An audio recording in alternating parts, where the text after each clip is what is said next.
পাচ্ছ যে শাড়ি, এই শাড়ি কিন্তু আমাকে মঙ্গলা মা দিয়েছেন, মায়ের চুন্নি দিয়েছেন, আর এই শাড়িটা আমার আগেই ছিল।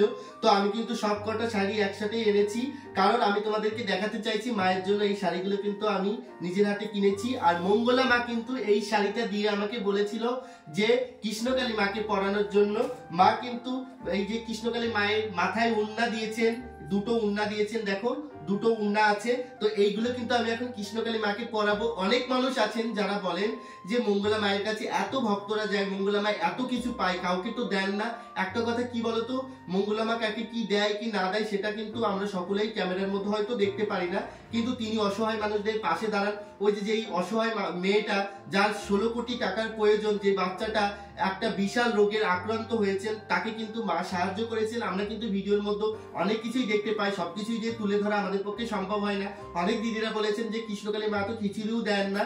দেখুন এত পরিমাণের ভক্ত হয়, রেগুলার তো খিচুড়ি দিয়ে সম্ভব হয় না, কিন্তু উনি খিচুড়ি তৈরি করেন, যেখানে ওই ভক্তগুলো থাকেন সবাইকে খিচুড়ি দেন। আমি নিজেও খেয়ে এসেছি, সেই ভিডিওটা করেছি, দরকার পড়ে তোমরা দেখো, তোমাদেরও ভালো লাগবে। আর আজকে আমি একটু বেশি খুশি। আর মা শুধু আমাকে শাড়ি দিইনি, মঙ্গলা মা কিন্তু আমাকে আরো অনেক কিছু দিয়েছিলেন। মঙ্গলা মা আমাকে ফল দিয়েছিলেন, মিষ্টি দিয়েছিলেন, আমাকে 1 কেজি বাতাসা দিয়েছেন কৃষ্ণকালী মায়ের জন্য, কৃষ্ণকালী মাকে পুজো করার জন্য, সবকিছু কিন্তু আমাকে দিয়েছিলেন। কিন্তু আমি ভিডিওর মধ্যে কিন্তু তুলে ধরিনি। কিন্তু আজকে আমার মনে হলো যে মানুষটা মানুষের এত উপকার করে, যে মানুষটার কাছে গিয়ে মানুষ এত উপকার পাচ্ছে, তার সম্পর্কে যদি আমি কিছু না বলি আমার অপরাধ হবে, যে কারণে কিন্তু আজকে তোমাদের সাথে এই কথাগুলো শেয়ার করলাম। প্রথমে ভেবেছিলাম বলবো না, কিন্তু আমি না বলেও থাকতে পারলাম না। তো এইগুলো, এই শাড়িটা তোমাদেরকে খুলে দেখাবো, এই শাড়িটা কেমন, আর মাকে পরিয়ে দেবো। আজকে যেহেতু মঙ্গলবার, মঙ্গলা মা বলেছিল পরিয়ে দিস, আমি দেখবো তোর ভিডিওয়। তো আজকে কিন্তু আমি এই শাড়িটা পরিয়ে দেবো। তো চলো শাড়িটা আমি একটু খুলে দেখাই কেমন শাড়িটা, ঠিক আছে? আর মাকে এই শাড়িটা পরালে এত সুন্দর লাগবে। আমি একটা শাড়ি পরিয়েছিলাম হলুদ কালারের, সেই শাড়িটাও কিন্তু অনেক সুন্দর। আর একটা জিনিস দেখো, লাল শাড়ি কিন্তু আমার আছে, ভাগ্যিস মা আমাকে লাল শাড়ি দেয়নি। জানি না মা কি করে বুঝলো, যেহেতু লাল শাড়ি আমার দুটো হয়ে গেছে, আমি একটু অন্যরকম শাড়ি পরাতে চাইছিলাম। আর আমার কাছে এখন কোনো রকম টাকা পয়সা ছিল না, মায়ের থেকে 200 টাকা নিয়ে আমি কিন্তু মঙ্গলা মায়ের, কৃষ্ণকালী মায়ের কাছে গেছিলাম শুধুমাত্র আমার ওই দাদার জন্য। দাদার খুব প্রবলেম, দাদাকে ত্রিশূল ছোঁয়ানোর জন্য গেছিলাম। আমি নিজেও ত্রিশূল ছোঁয়ালাম এই প্রথমে, ঠিক আছে? আমারও কিছু মনোবাসনা আছে, সেগুলো পূর্ণ করবে মা। আর শাড়িটা তোমাদেরকে দেখিয়ে দিই, এই যে শাড়ি, এটা কিন্তু আমাকে মঙ্গলা মা দিয়েছেন। এই দেখেন, তো এই শাড়িটা কিন্তু আমি মাকে এখন পরাবো। তো এই শাড়িটা কিন্তু আমি এখন মাকে পরাবো, দেখি মাকে কেমন লাগে। জয় কৃষ্ণকালী মায়ের জয়। তো পরিয়ে দেখাবো তোমাদেরকে। এই যে মালাটা দেখতে পাচ্ছ, এই মালাটা কিন্তু আমাকে শনিবারে মঙ্গলা মা দিয়েছিল। দেখো মালাটা কিন্তু এখন অনেকটাই খারাপ হয়ে গেছে, কিন্তু এটা আমি ফেলবো না, যেহেতু মা আমাকে দিয়েছিল। এই মালাটা আমি ভক্তি করে আমার পুজোর আসনের পর রেখে দেবো। এখনো কিন্তু শুকায়নি, তবুও কিন্তু আমি মালাটা রেখে দেবো, যেহেতু মা আমাকে দিয়েছেন, কৃষ্ণকালী মা মানে মঙ্গলা মা। আমি এটাকে মাথায় করে রাখবো। জয় কৃষ্ণকালী মায়ের জয়। তোমাদের যাদের উপকার হয়েছে কৃষ্ণকালী মায়ের মন্দিরে গিয়ে, তারা আমাকে কমেন্ট করবে। তো জয় কৃষ্ণকালী মায়ের জয়। আর তারপরে তোমাদের একটা জিনিস দেখায়, সেটা হচ্ছে এই যে মায়ের এই উন্নাটা, এত সুন্দর উন্নাটা তোমাদের বলে বোঝাতে পারবো না। দেখো আমি কখনো ভাবতে পারিনি মায়ের এত সুন্দর উন্না কখনো মাথায় দেবো। আমি দেখো মাকে শাড়ির ঘোমটা দিই, কিন্তু শাড়ির ঘোমটা দেবো, আর এই মায়ের এই মাথায় এই উন্নাটাও দেবো। এই উন্নাটা একটা, আর এখানে আরেকটা উন্না আছে, এই যে এটা হলো আরেকটা উন্না। এই দুটো উন্না কিন্তু আমি মাকে পরাবো আজকে। তো আর এই শাড়িটা আমি কিন্তু মাকে পরে পরাবো। এই শাড়িটা কিন্তু আমার আগেই পরানো ছিল মায়ের। তো এই শাড়িটা কিন্তু খুলে ধুয়ে রেখেছি, এই শাড়িটা পরিয়েছিলাম। তো এই শাড়িটা একসাথেই ছিল বলে আমি এনেছিলাম। তো যাই হোক, আমি কিন্তু মাকে এখন সুন্দর করে সাজাবো, আর মায়ের গয়নাগুলো খুলে দেবো, কারণ মায়ের গয়নাগুলো না খুললে মাকে আর কি শাড়িগুলো পরানো যাবে না। জয় কৃষ্ণকালী মায়ের জয়, জয় সোনা মায়ের জয়। সবাই ভালো থাকো, সুস্থ থাকো, এতটুকু আমি ভগবানের কাছে প্রার্থনা করি। তোমরা সকলে ভালো। তো মাকে শাড়ি পরানোর পরে তোমাদের দেখাচ্ছি, কারণ মাকে তোমাদের সামনে আমি শাড়ি পরাতে পারবো না, কারণ মায়ের ভিতরে কোনো কিছু নেই। আমি উপর দিয়ে শাড়ি পরাবো না, এই শাড়িটা খোলার পরে আমি শাড়ি পরাবো মাকে। তোমরা দেখতে থাকো, যতটুকু পারি শেয়ার করো। চলো।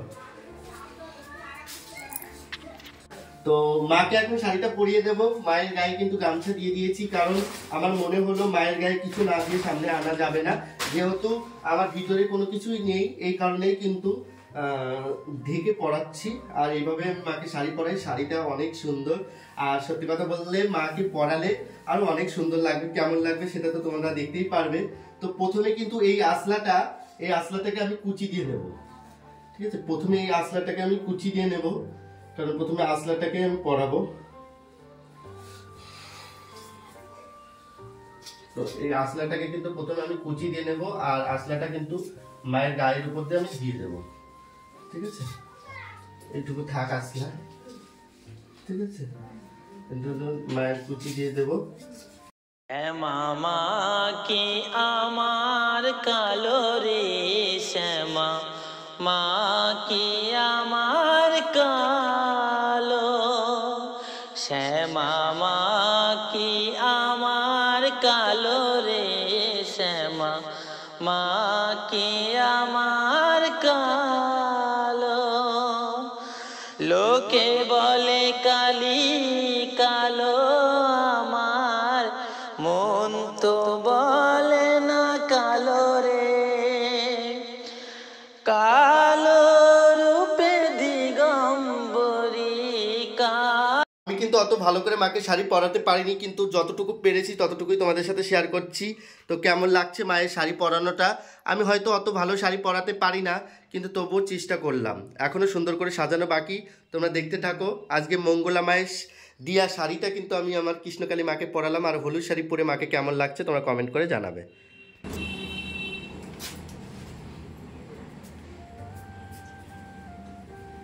শাড়িটা যেহেতু অনেক বড়, তো পরাতে একটু অসুবিধা হচ্ছিল, কিন্তু এখন ঠিক আছে, এখন আর কোনো রকম প্রবলেম হচ্ছে না। খুব সুন্দর করে কিন্তু মাকে আমি শাড়িটা পরিয়ে দিলাম। অ্যাকচুয়ালি কি বলতো, আমি তো ঠাকুরের কাজ করি, আমার একটু জানা আছে এগুলো কোথায় কিভাবে পরানো দরকার, কিভাবে মাকে পরালে সুন্দর লাগবে, এটা কিন্তু আমি জানি। সেভাবেই চেষ্টা করি পরানো মাকে। অনেক সুন্দর লাগছে মাকে আজ। তো এরপরে কিন্তু মায়ের গয়নাগুলো আমি পরিয়ে দেব। ঠিক আছে, কারণ মায়ের গয়না ছাড়া একদমই ভালো লাগছে না মাকে। জয় কৃষ্ণকালী মায়ের জয়।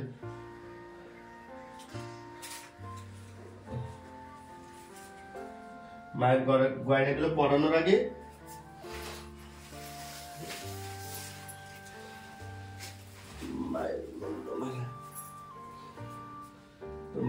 মায়ের এই মুন্ডমালাটাও পরিয়ে দেব।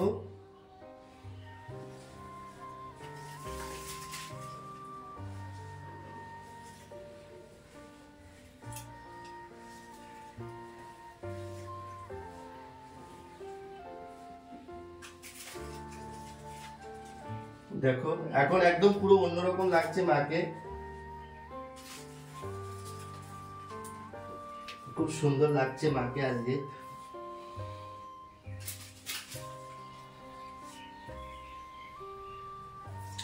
এই মালাটা আমি এখন পরিয়ে দেব। পরাবো মালাটা? না, এই মালাটা আমি এখন পরাবো না, পরে পরাবো মাকে মালাটা। ঠিক আছে, কারণ মালাটা পরালে সবকিছু ঢেকে যাচ্ছে, যে কারণে কিন্তু আমি এখন মালাটা মাকে পরাবো না।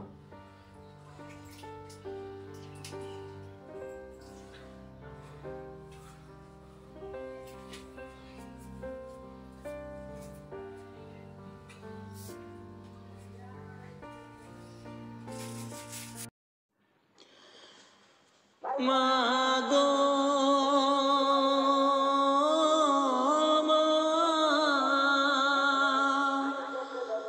মাগো মা, আমায় ছেড়ে চলে যেও না মা, আমায় ছেড়ে চলে যেও না। তুমি ছাড়া কোথায় পাবো স্নেহ মায়া মমতা, তুমি ছাড়া কোথায় পাবো স্নেহ মায়া মমতা। জানাবে, আর ভিডিওটা যদি ভালো লাগে তাহলে প্লিজ লাইক সাবস্ক্রাইব করে আমার পাশে থাকবে। জয় কৃষ্ণকালী মায়ের জয়, জয় সোনা মায়ের জয়, জয় মঙ্গলা মায়ের জয়। একটাই কথা বলবো, মা কাউকে ফিরায় না। ভক্তি করে যারা কৃষ্ণকালী মায়ের মন্দিরে যায় তাদের ইচ্ছা কিন্তু মা পূরণ করে। যাদের মনে ভক্তি থাকে মা কিন্তু তাদের সত্যি ইচ্ছা পূরণ করে, এটা আমি জলজান্ত প্রমাণ। ঠিক আছে, সবাই ভালো থাকো, সুস্থ থাকো। জয় কৃষ্ণকালী মায়ের জয়। আমি আমার ভিডিওটা এখানে শেষ করলাম। আমি আমার কৃষ্ণকালী মায়ের কাছে প্রার্থনা করি তোমরা সকলে ভালো থাকো, সুস্থ থাকো।